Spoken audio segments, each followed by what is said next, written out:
Well, hello everyone. My name is Hazel, and I'm very happy to welcome you to DELT's fourth literary showcase. And DELT, D-E-L-T, stands for Danish to English Literary Translators. And we're in association with members worldwide who are at all stages of their translation careers. So today this showcase is kind of a chance for you to get a taste of what's going on in Danish literature, including some older works, but also some works that have been freshly published and translated and are currently looking for English publishers. So we have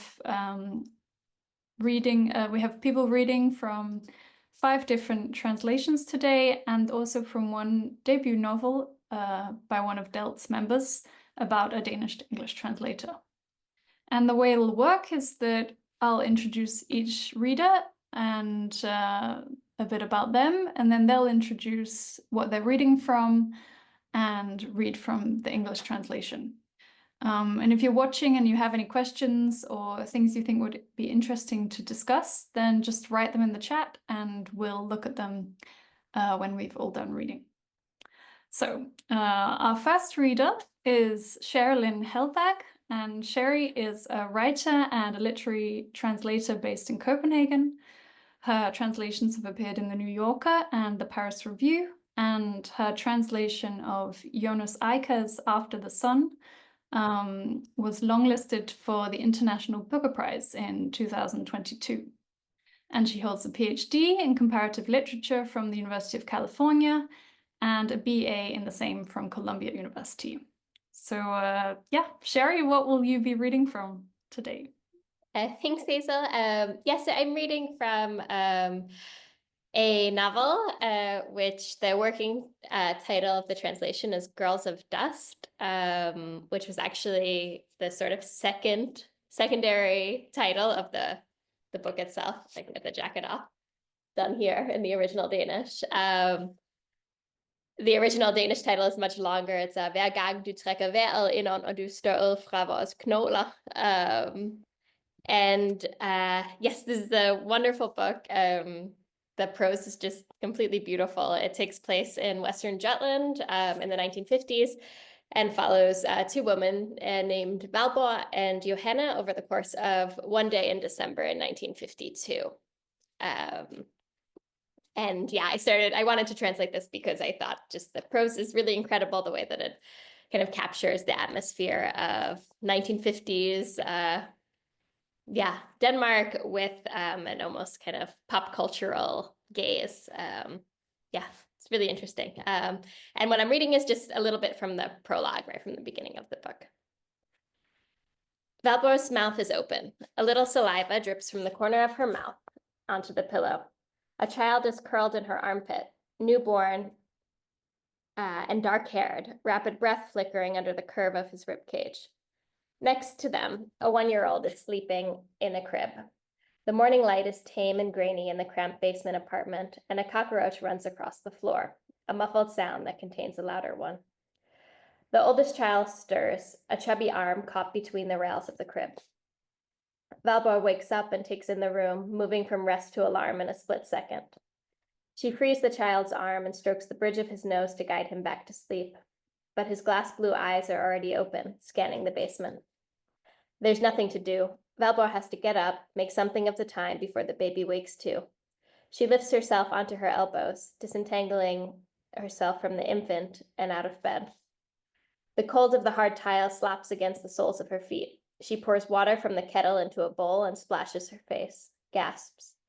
The hair on her shin stands like fur. She rubs soap under her arms. A new smell has started seeping from her pores, a smell of soil and the damp that sits in the walls. She tiptoes across the floor, pulls a shabby dress over her head.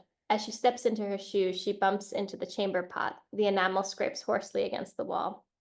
Valborg winces. The child in the crib reaches his arms out to her. She puts a straight finger to her lips, shushes him, even though he hasn't said anything. She should remember to breathe, Johanna tells her. Breathe, Valborg. And Valborg draws the sticky damp from the walls into her lungs. Her nerves are frayed like the wallpaper that hangs in shredded tatters in the corner by the bed.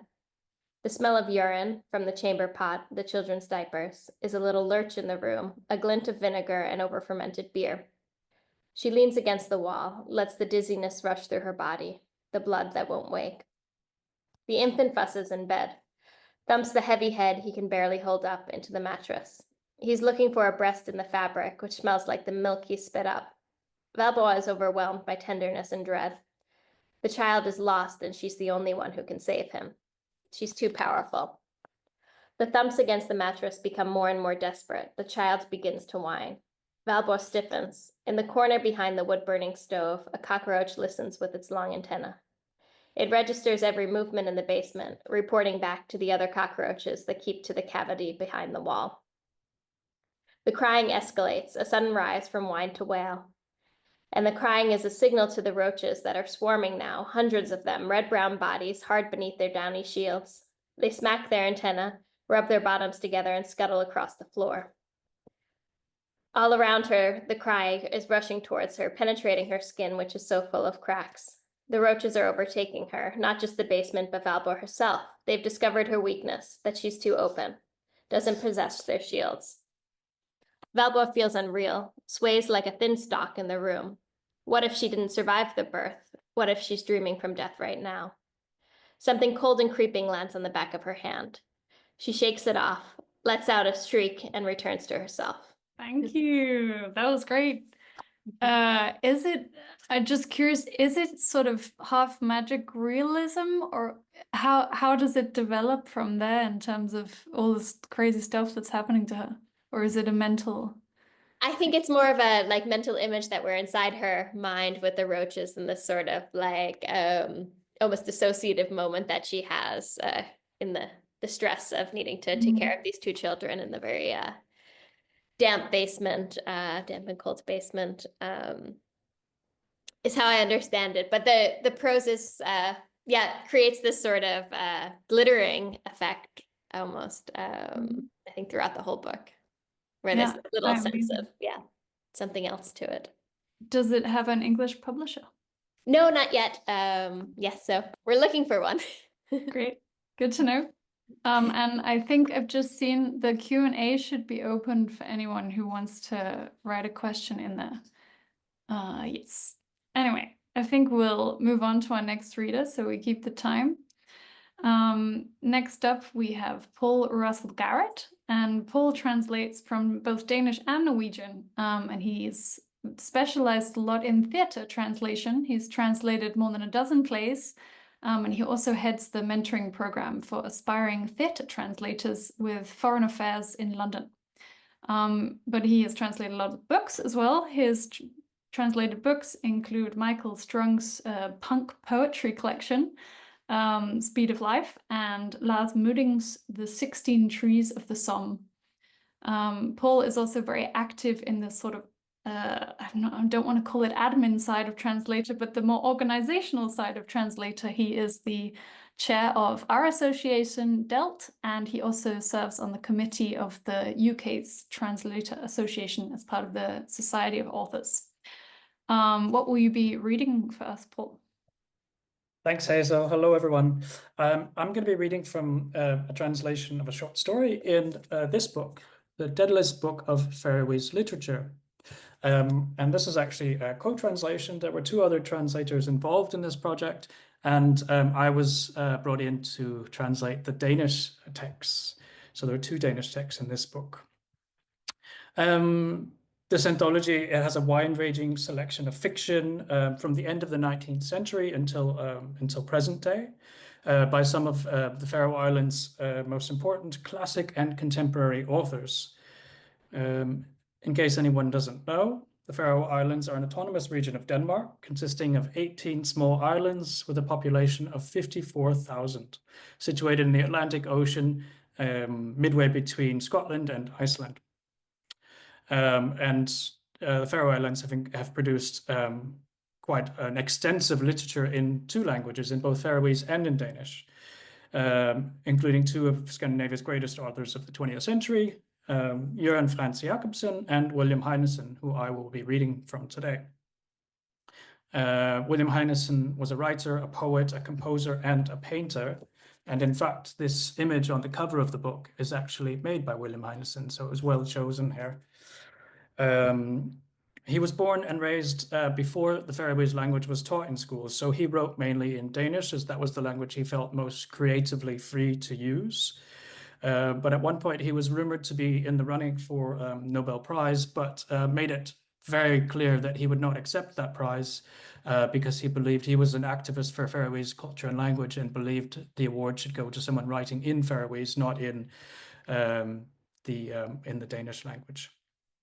So the short story I'll be reading from gives a glimpse of his magical writing, his playfulness, and creativity in the form of a ghost story of sorts.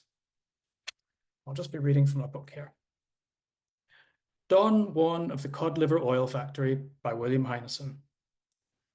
The scene of the events to be related here has to all intents and purposes been wiped off the face of the earth, as if ravaged by earthquake or other natural disaster. And yet this great upheaval stems from only the most peaceable and joyful reasons, namely the construction of a much-needed harbour with piers and a breakwater. Where these modern wharves and quays now extend, with their storehouses and office buildings, there was previously a solid rocky reef that to the south cut out into the open sea and formed a headland known as Stangeness. This broad and bare ridge of rock, which to the east was crowned with the old ramparts and parapets of Skansen Fortress, lent itself perfectly to the drying of cod. Here Consul Preisler had his drying yards and storehouses, and situated out on Stangeness was his cod liver oil boiling house, a low stone building with a weather-beaten turf roof and a sooty fireplace at the end of the gable. A strangely contradictory sight, this cod liver oil factory. In winter, deserted, dark and foreboding, ravaged by the elements. In summer, transformed into nothing short of a living being, bubbling with life and full of warm breath, rich vapors and rancid fumes, most often surrounded by a cloud of shrieking gulls. Cod liver oil is a remarkable thing, the sun's gift to all things living in the salty sea, an indispensably fortifying and warming ferment for all organic life in the cold water. A wonder elixir, also for people. Though loved only by a small minority of the children of the sea in the globe's northern polar region. Under more southerly skies, subject to an inexplicable aversion that makes people grimace at the mere thought of this fluid. Even among us inhabitants of the subarctic Faroe Islands, the relationship to cod liver oil is characterized by a certain distaste, at any rate, an ambivalence, a love-hatred, not unrelated to the feelings with which sexual phenomena are also regarded by many. All things considered, some arcane connection between cod liver oil and sex may hold sway, something we will see examples of in this account of the Maltese sailor, this strange lady killer who here at the cod liver oil factory on Stangeness had his stronghold, an infallible trap. Part 2. The Maltese died 5 years before I was born, and I first became acquainted with him as a ghost. On moonlit winter evenings, when the cod liver oil factory was black and abandoned on its desolate headland, his face could be glimpsed in the small high window facing the shore. If you were particularly fortunate, you could also hear him singing and playing his zither in muted tones, strange and sorrowful music, the kind that only restless spirits are capable of expressing in their colossal loneliness and regret. As a restless spirit, the Maltese also had the habit of roaming about unseen and manifesting himself in inexplicable ways. Even after his death, he had a bewitching power over certain women, such as the young fisherwoman Laura, who as late as 1914 was said to have sensed him above her in the Preisler drying yard, in broad daylight at that, before falling into a delicious swoon. Of course, the Maltese also came to people in their dreams, something I can personally attest to. As for a significant portion of my childhood, he was among my regular gallery of nocturnal disturbers. In the arena of dreams, however, he was one of the more peaceable players. Certainly he was dark and sinister and stank of rancid fish guts and other muck, but most often he kept humbly to the background, stooping under his burden of irredeemable sin and shame, except, as it happened, when he appeared in the company of Mad Mathea. And these two spectres came to blows and tried to wring the life out of each other. Mad Mathea was one of my worst nocturnal tormentors. You could hardly imagine a more terrifying sight than this Medusa, with her unblinking fish eyes and close-cropped hair. Alive, she had been so stark raving mad that the local authority had built her a small hut where she could be left to herself with her murderous rage. This hut, situated on one of the rocky ledges below Skansen's western bastion, after her death was used for the storing of explosives and bore a warning sign with one word, dynamite. One fine morning, Mathea was discovered in her hut, strangled. On that same ill-fated morning, the Maltese was lost at sea. But to these tumultuous events, we will return in due course. Wow, cliffhanger. I want to ask about the cod oil, but you can also, sounds very intriguing what happens with that cod oil. Can you reveal it to us, or do we have to read the book? No, well, I mean, there is at the factory, actually the following chapter I was, or the following section, I was thinking about reading it, but it's kind of an interesting point of view the story is told from. It's told from one of the supposed villagers, but a lot of it is hearsay and a lot of it is through rumors, and there is, in fact, I think the mayor of the town writes these in his journals, which are later published. But they say that that when he was alive, he used to frolic in the cod liver oil vats with women of disrepute. Were the rumors, and that was the only way that he could. That was something that excited him, was to frolic with women in cod liver oil. Okay. So there you go. That sounds great. Well, yeah, I think we better move on to our next reader. Thank you, Paul. Next up, we have Mary McGovern, and Mary mainly translates the works of Danish writer Martinus, who was a spiritual writer who lived mostly in the 20th century. And she translates his works for the Martinus Institute in Denmark. And she has also translated several works for the Greenlandic publisher, I'm going to say this wrong, Atukaifokic. You can correct me. Atukaifokic. Yeah. Yes, but you are very much a Martinus specialist, and you've published 2 academic papers on translating him. So I'm very much looking forward to hearing this reading. Take it away. Thank you very much. Yes, Martinus, we say in Danish. So this is a non-fiction work in progress. I haven't completed the translation. The genre is not fiction, it's spiritual science or cosmology. I'm going to be reading from Livet's book, The Book of Life, volume 6. It was written in 1952, and it's part of a 7-volume, 3,000-page work. The main heading of this volume is Eternal Life, and I'll read the first 3 numbered section.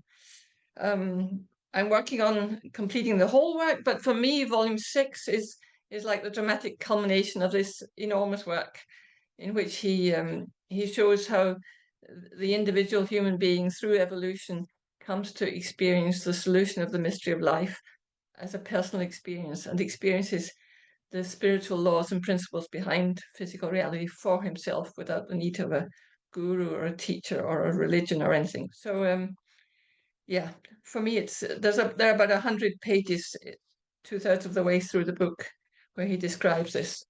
But I'm going to read from the very beginning. 3 numbered sections. So the first section is 1939. It's entitled, Why the Beings Must Go Through the Experience of Darkness or Sufferings. In our journey through the eternal world picture, we have, in the previous volumes of the present book, covered mainly the winter zone or sphere of darkness of the spiral cycle. We have seen that the sorrow and suffering, or the bodily and mental darkness, that the living being has to go through in the above-mentioned sphere is in fact nothing evil.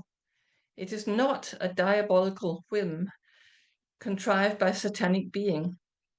We have now understood that the experience of life, however it may be, exists solely by virtue of the principle of contrast. In order that an experience can take place, the object of the experience must be something that differs from everything else in its surroundings. It is this differentiation that demarcates the experienced object. Where this does not stand in contrast to its surroundings, it cannot be experienced. There, nothing demarcates its existence. To be able to experience the details of, for example, a white sensory object, these details must be demarcated by something that is not white. And the less white these are, the more visible the details of the object will be. When well-being is to be demarcated, it too can happen only by this well-being being demarcated by its opposite, that is, by something that is not well-being. And the greater the contrast to this well-being one has experienced, the greater one's perception of this well-being will be. And it is precisely on this that so-called happiness depends. When a human being feels truly happy, it is solely because it has previously had a corresponding experience of the contrast to or opposite of its present happiness. Now we come to section 1940, why people can experience the same living conditions very differently. We therefore also see that people can be in precisely the same circumstances. They can have the same outer conditions. They can be surrounded by affluence, loving people, and so on, but they perceive this experience of life very differently. Some can perceive this experience only as something profoundly depressing, while others can perceive the same living conditions as a most glorious state of well-being. The sole cause of this thus lies in how great a previous sensory perception or experience of the contrast to the present experience they have had. Section 1941, the principle of the cycle and the experience of life.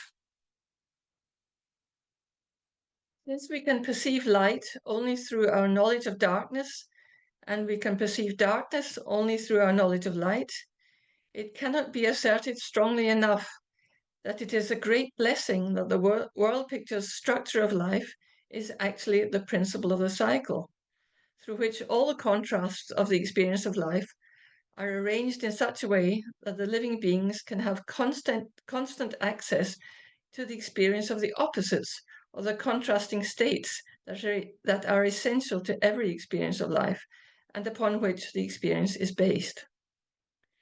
And it is precisely these contrasting states that appear as the seasons in the spiral cycles. Since all contrasts are thus organized in cycles, there is no doubt that such a cycle must have a zone in which the contrast to light culminates and a zone in which the contrast to darkness culminates, just as there must be an intermediary zone in the cycle where the beings are heading away from the dark contrast and heading forwards towards the light contrast, and another zone in which the opposite is the case, where the beings are heading away from the light contrast and heading downwards towards the dark contrast. All living beings are thus forever journeying in this arrangement of contrasts. We call this journeying the experience of life. Yeah, that was that. Thank you very much. That's a good place to stop. Yeah. What's your relationship with Martinus? How come you ended up specializing so much? I'm curious. Yeah, I actually learned Danish in order to read Martinus. I was introduced to the works of Martinus by a teacher of the Alexander technique, a Danish Alexander teacher in Glasgow. And I very quickly read what was available in English, and there was very little, but it was enough to get me really enthused about it. And I was terribly frustrated that there was nothing more to read. So I taught myself Danish. Wow. And, Martinus's books fill most of this bookcase you see behind me. So he's published more than 43 works, and they're very substantial. The book I'm translating at the moment is rather thick. In 1980, I was asked if I would take responsibility for the Martinus Institute's English magazine, Cosmos, and I slowly struggled through translating my first article, and I struggled on. And then I moved to Denmark in 85 and studied Martinus's works full-time at the Martinus Center in Klint, the north of Sjælland, about 60 miles northwest of Copenhagen. And then in the 90s, I managed to study translation science at the University of Copenhagen. And that was a fantastic blessing. That was really fantastic because I was fumbling along as an enthusiastic amateur. But it was really good to get some theoretical background for what I was doing. So, as I say, I'm currently working on volume 6, and I intend to translate volume 7. And there are a lot of old translations that need revising, and many books that are still waiting to be translated. And there are hundreds of articles as well. So he had an enormous output. He died in 1981. I did manage to meet him in 78, 79, and 80. He died at the age of 90 in 81. So it's Martinus's fault that I speak Danish at all. Yeah, that's amazing that it was the writing that brought you to the language, and then now it's sort of flipped. Yeah, you've become the Martinus translator. Yeah, there are others. There are others. One has just died, and there is someone else who's done some translating. Yeah. Great, thank you very much. My pleasure. Quite a range of translations we're hearing today. The next reading, or the next reader we're going to hear from, is Misha Hoekstra. And Misha's translated fiction includes works by Tina Høegh, Dorte Nors, Christian Jørgensen, Rikke Villadsen, Maren Uthaug, and Hans Christian Andersen. Misha is a recipient of many fellowships from the Danish Arts Foundation, including the 3-year working grant from 2021 to 2021 to 2023. So, Misha, will you tell us about what you will be reading from today? I'll try. I will try. Can you see me? I will be reading from a recent book by Peter Adolphsen, which is Pif. The Danish title is Elepian Pif og Tofer den Tause Gul, which I've translated as Pif the Elf and 42 the Silent Guru. And it's a curious work. It's I would say it's strange in a sort of narrative way, and in the kind of universe it creates. There's 2 parallel tracks to it, and the one is the one takes place. It starts in 1967 with a college student who takes acid out in the desert and has a vision and decides to stay there. And he slowly turns it, after much hardship, into a little Eden, a little paradise. And random hippies who come by stay and turn him into a sort of silent guru. The other strand starts in the 1980s, and it involves a family of elves that live inside a traffic signal at an intersection in Aalborg, Denmark. And these 2 things proceed in parallel. It's a thin book, but there's a lot that happens. proceed in parallel and eventually collide. So it came out last spring from Gyldendal, and I'm going to read it now. I'm going to read from the opening. It's the first of 25 chapters, and I'll read most of it. And the opening sort of, it connects pretty well to Mary's reading because it takes a cosmological standpoint, and it, yeah, you'll hear. It kind of builds the world that the nonsense begins. Chapter 1. The world arose as a fold in the eternal and infinite. Suddenly, there came a moment that was now, a place that was here. Things before then didn't exist in the sense that we would say they did today, but rather as a teeming expanse of probabilities. And then, all of a sudden, somewhere on this expanse, a slight fold, an impurity, a shadow of sorts, a fluctuation. And with that, the physical universe was able to come into being. The fluctuation contained a difference in the nothingness. Now there was something and not nothing. And this something unfolded into the universe with its billions and billions of galaxies. But since the fluctuation arose so early, back when everything was merely a field of potential elementary particles, this impurity, this shadow, also materialized on the reverse side of the expanse, where it gave rise to a corresponding complexity of phenomena, a parallel universe that, just like the familiar one, is subject to an irreversible, unidirectional process of evolution. This parallel world exists everywhere, also right here and now.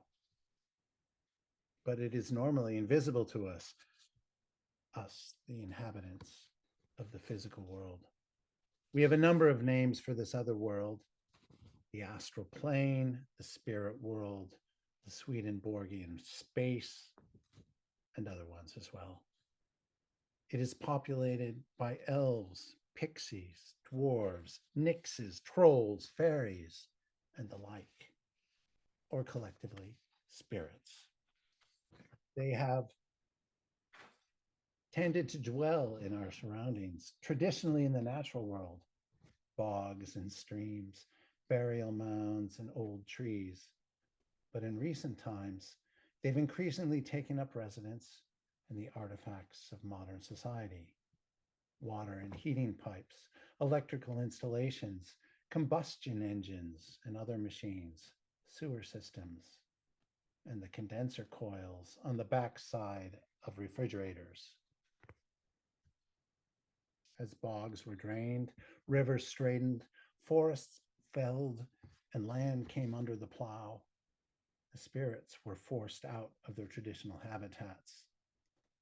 Yet they've adapted, as mentioned, finding other places to live that are connected to industrialization and the spread of human activity.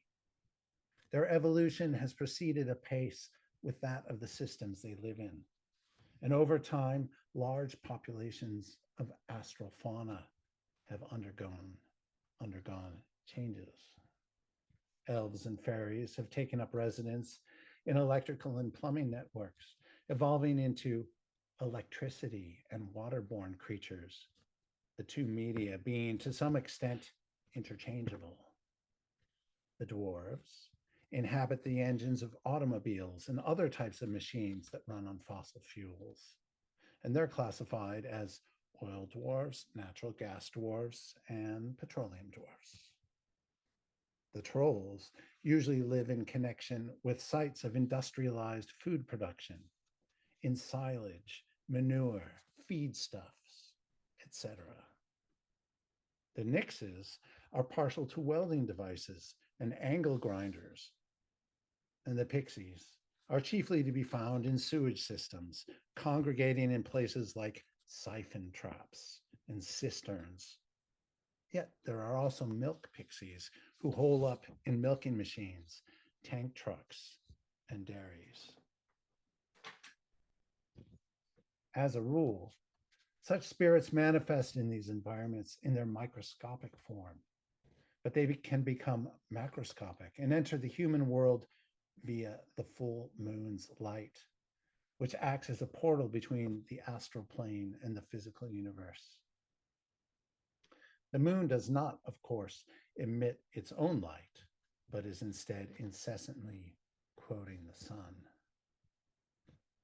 This derivative nature is what makes moonlight magical and allows the spirit passage into a sort of astral mirror mist, which condenses into an astral mirror body. As a consequence of their mirrored state, they normally remain invisible and incapable of interacting with physical objects. Nonetheless, with a strenuous effort that poses risks to their mental health, the spirits can, in fact, achieve a limited amount of agency in the physical world. For instance, in moving a pencil or knocking a glass to the floor.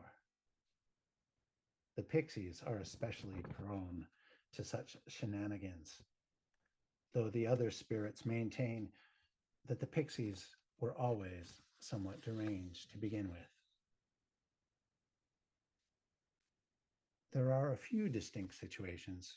For instance, at the moment of birth or death, under the influence of sleep deprivation and certain psychoactive substances, and just before falling asleep or just after waking up, known respectively as the hypnagogic or hypnopompic state, in which predisposed human beings can see astrally mirrored spirits when the light of the full moon falls upon them.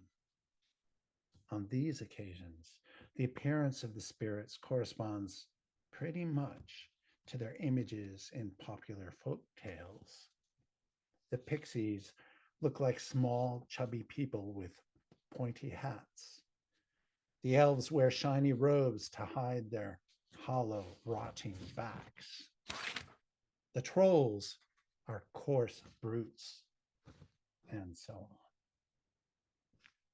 Yet sightings are rare. Sprites ordinarily avoid the human world, not least because the moon can disappear without warning behind clouds before dropping below the horizon, and then they would be stuck as astral mirrorings for another 28 days. The light of the full moon can also serve as a portal between spirits and human beings, the former confused with the latter. Or rather, they can enter humans by allowing their astral mist to be inhaled. It is chiefly younger spirits, fond of taking risks, who feel compelled to try this sort of thing, knowing that the moonlight portal might slam shut if, say, the bedroom curtains were suddenly to be drawn, trapping them in the host's body till the next full moon. The human host wouldn't notice the unfamiliar parasite, but a spirit who's stuck inside a human for a longer period will invariably become psychotic to some degree by the time they emerge. Also there. Great, thank you. Yeah, a whole new world. Did you have like, how was your process with the translation? There's a lot of, I think I noticed something like it quoted the moon quotes the sun. Yeah. Like words like that. Were you playing with them, or is that a direct translation? That actually is a direct translation, and it's beautiful. So, yeah. No. So Peter Adolphsen's his prose is reasonably measured and elegant, but sometimes it escapes into poetry. Mm. It sounds very beautiful in a translation anyway. Misha, do you have a publisher for that? We don't. I'm looking for one. So I translated the first half of it, and then I got a grant from Autorkontoren, the author account in Denmark, to finish it, which I'm going to start at retreat Hellberg next week. So I don't know that there are any publishers that are out there, but I will be contacting people. So I think that's it. You're Paul, I supposed don't to know if I'm introduce using a me. storyboard. Oh. Am I using a storyboard? No. It looked like a storyboard. No, I was. These are printouts. It's Okay. kind of old school, but I think it's nice rather than just reading on the screen. Nice. To give a sense of the physicality of that retro thing. Before we move on, there's an interesting question in the chat from Christian. Is there any such thing as a country specific genre? Probably. Yes. Probably. I mean, if you think of the Icelandic sagas or something, but I think in Denmark, one reason that Peter Adolphsen has gotten some following, sort of a cult following, is because he's sui generis. He's of his own sort, and he's strange and weird. And his last book, actually, his last major book, achieved some popularity. In English, you would call it wrinklephuctosis, which is a disease that a pandemic disease that gives people a hugely wrinkled appearance, as well as makes them incredibly randy.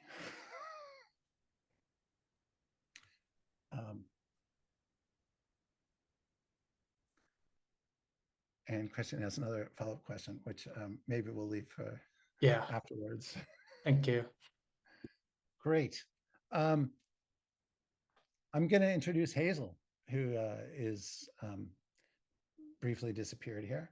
And I got to know her a couple years ago. She's a writer and Danish-English translator who lives in the Aarhus area. Now she's moved a little farther out into the country, which I would applaud, except it's on the other side of Aarhus. Her first book-length translation, Into a Star by Hoekstra, came out last year, and it's going to be followed this year by works from Prototype Publishing and a little press called Penguin. Besides translation, she's also working on a novel project of her own. So, Hazel Evans. Thank you. Yeah, so now in my translator mode, I'm going to be reading from a sample translation of a book called Tolk. I don't have it with me because I've just moved, so my books are in boxes somewhere. But the English title of the book is going to be, or so far, is called My Interpreter. Tolk is Danish for the verb interpret, but also means an interpreter, the noun. And it's currently looking for an English publisher. I don't know if I said it's by Maja Langvad. She's a Korean adoptee, one of many who was adopted to Denmark very soon after being born. And she's written a lot on transnational adoption and is a very sort of prominent voice in, talking about it. There's also many other great Danish authors that have written books about it. But this book in particular, I really fell in love with. It's entirely written in dialogue, and the interpreter in the book is also the narrator's girlfriend. but the narrator hasn't come out to her biological family. And she goes back to Korea to try and create a relationship with her Korean family, who she didn't grow up with. The Korean family do not know that the narrator is gay. They just think that the girlfriend is an interpreter. And that's just the story part, but the form of the book is this dialogue sequence where all of the Korean is just blank space followed by like a full stop or question mark. So you get this feeling of, I guess, how it must feel to be in a country where you don't speak the language and to kind of be in the dark. So all of the conversations that happen between the interpreter and the Korean family who don't speak English or Danish are just blank spaces, which will be interesting to see how. I guess I'll read them up as pauses. But yeah, I'm going to read sort of a little way into the first chapter where the narrator and her girlfriend / interpreter have been waiting in a samgyetang restaurant in Seoul, and they're waiting for the narrator's family, biological family, to show up because they're going to eat some dinner together. So, my interpreter says, "Is that them by the door?" I say, "Yes, that's them." My mother, my eldest sister, and my second eldest sister walk over to us. I think, why isn't my father with them? They take off their shoes and step into our room. I say, "Hello." My mother gives me a pat on the shoulder. My sisters bow. I say, "Friend." I point at my interpreter. All three of them bow in her direction. My eldest sister says, my mother says, my eldest sister says, I say, "What are they saying?" My interpreter says, "Your sister thought it would be better for your mother if we sat at one of the tables with the chairs, but your mother said she'd rather sit on the floor." All three of them sit down at the table on the floor. The same waiter from before enters the room and puts a plate with wet, rolled-up hand towels on the table. I think, my mother looks like herself. My elder sister has dyed her hair light brown and it's shorter, but she looks like herself too. I take a towel from the plate and clean my hands with it. My second eldest sister says, my interpreter says, "Your sister wants to know if you're having samgyetang." I say, "Yes, I don't think you can get anything else here." My interpreter says, "Apparently you can also get barbecue chicken." I say, "I don't want that." My interpreter says, "Good, then I'll tell her we're both having samgyetang." My interpreter says, she takes a towel from the plate and cleans her hands with it. I say, "Will you ask my mother why my father didn't come?" My interpreter says, my mother says, my interpreter says, she says he couldn't make it because he's on a business trip. I think, she's lying. I say, "Is my father on a business trip? I thought he'd stopped working." My interpreter says, "That's what she said." I say, "It's probably something she made up so she doesn't have to tell the truth. I just hope he isn't dead." My interpreter says, "Why would he be dead?" I say, "My father is old. Last time I saw him, it surprised me how hunchback he'd become." My interpreter says, "Give me a second." My interpreter says, my mother says,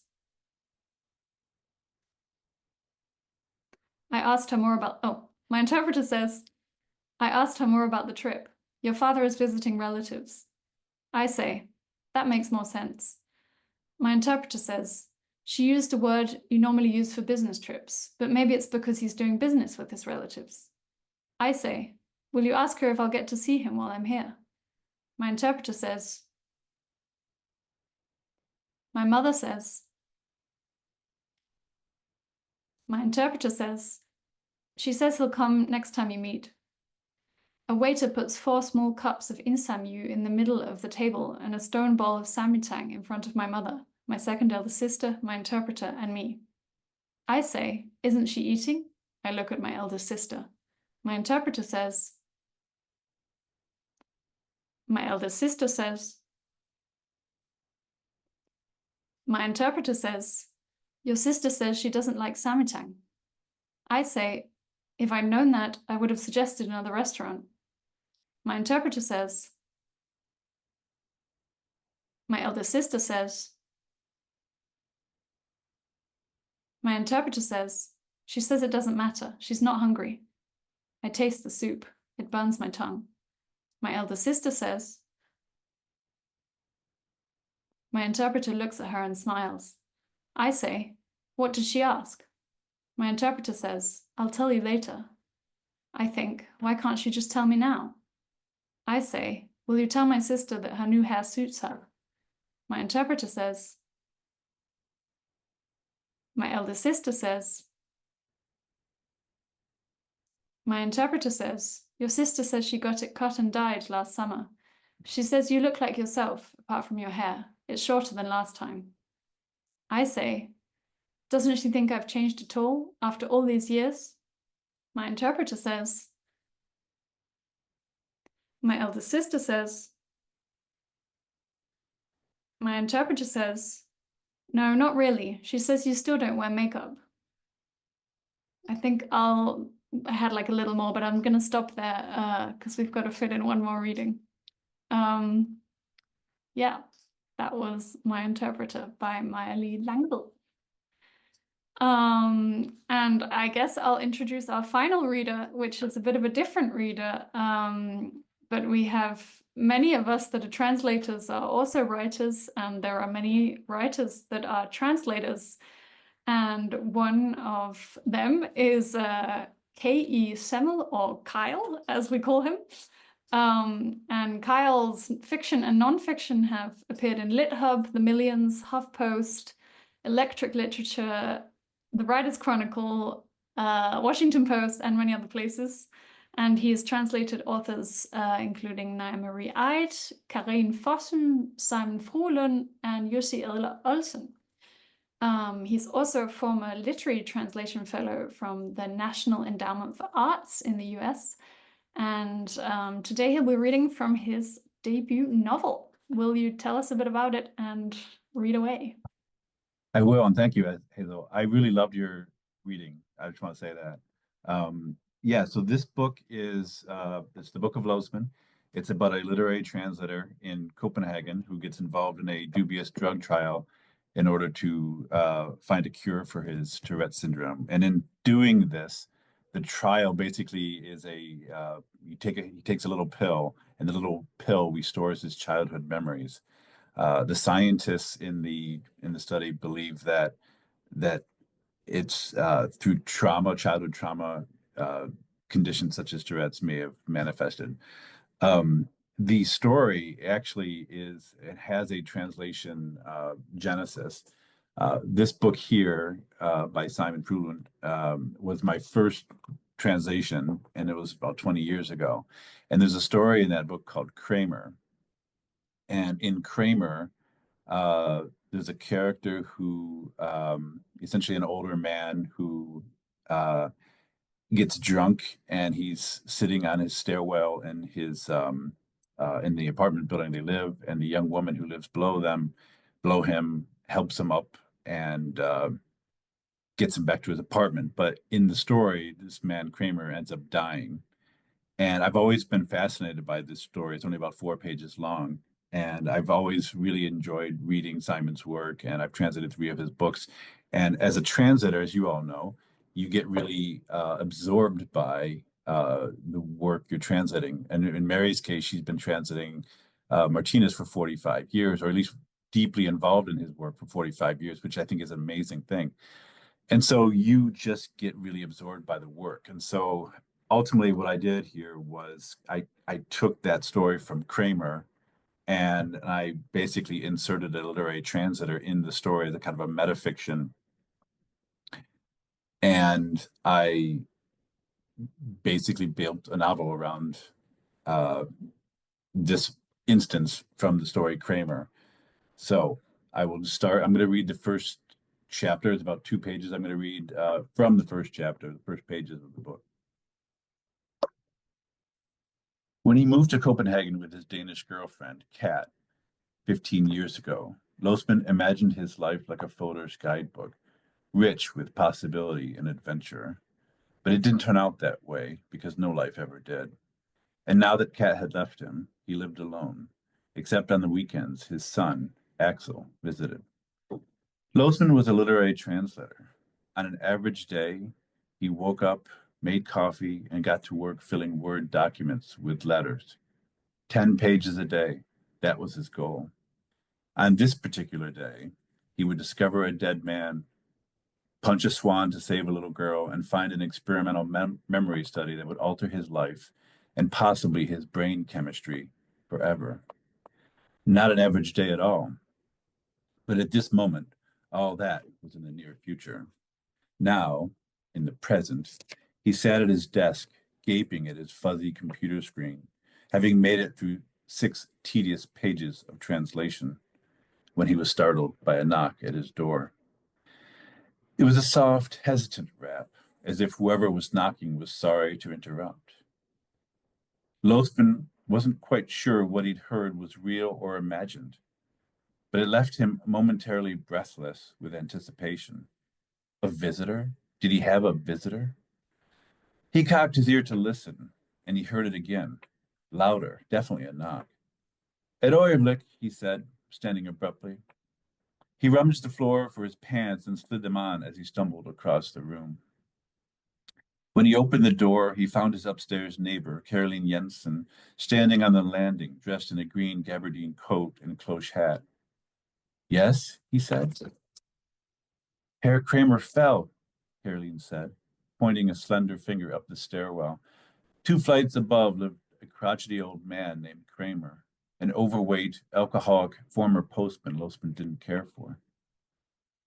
LOSMAN stared at Sherilyn's jet-black fingernails. "How do you know he fell?" he said.